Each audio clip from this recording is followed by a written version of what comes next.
Assalamualaikum warahmatullahi wabarakatuh, Bapak Ibu dan teman-teman semuanya.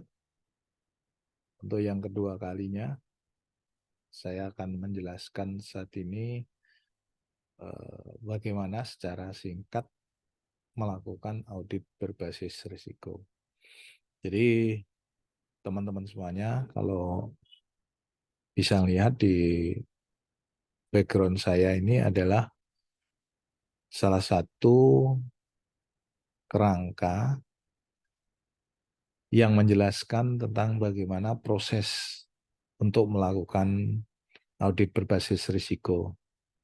Jadi secara garis besar ada 3 tahapan yang harus dilalui untuk implementasikan audit berbasis risiko. Yang pertama yaitu melakukan penilaian terhadap maturitas implementasi manajemen risiko. Di sana teman-teman semuanya harus melakukan penilaian bagaimana tingkat kedewasaan atau efektivitas dari implementasi manajemen risiko sendiri dalam organisasi. Di situ sebetulnya ada poin-poin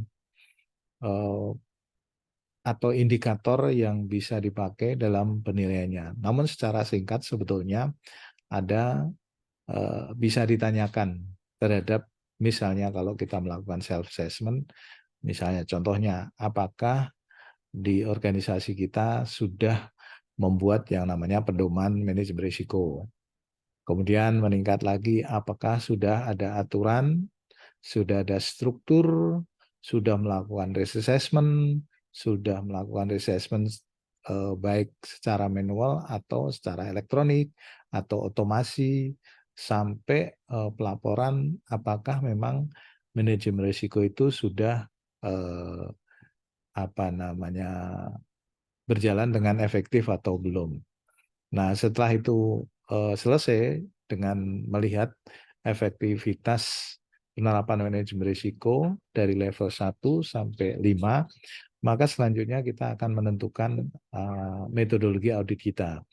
Kalau dari hasil penilaian maturitas manajemen risikonya tadi ada atau mendapatkan nilai level di atas 3, maka selanjutnya teman-teman semuanya, Bapak Ibu bisa melakukan audit berbasis risiko.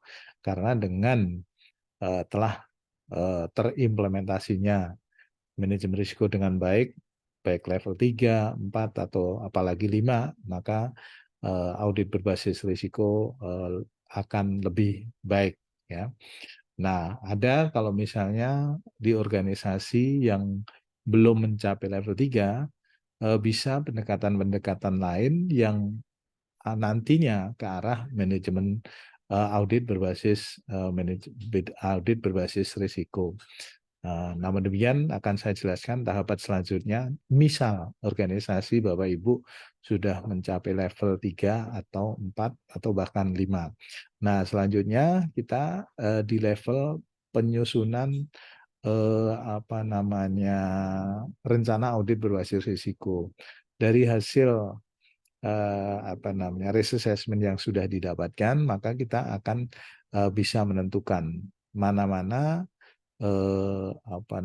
audit universe namanya, jadi objek-objek secara keseluruhan yang bisa kita pilih untuk menentukan audit kita apakah suatu objek terpilih menjadi salah satu unit yang akan dilakukan audit atau tidak. Makanya kita harus melihat risiko-risiko yang ada di sana.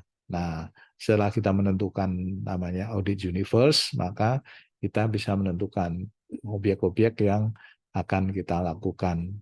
Itu adalah di tahapan kedua secara besarannya. Kemudian selanjutnya setelah kita tahu objek-objek yang harus kita audit, yang prioritas, maka selanjutnya kita adalah masuk di tahapan pekerjaan lapangan, yaitu melakukan audit di suatu unit tertentu. Nah, tahapan-tahapannya sendiri secara teknis juga ada, nanti akan secara teknis kami jelaskan.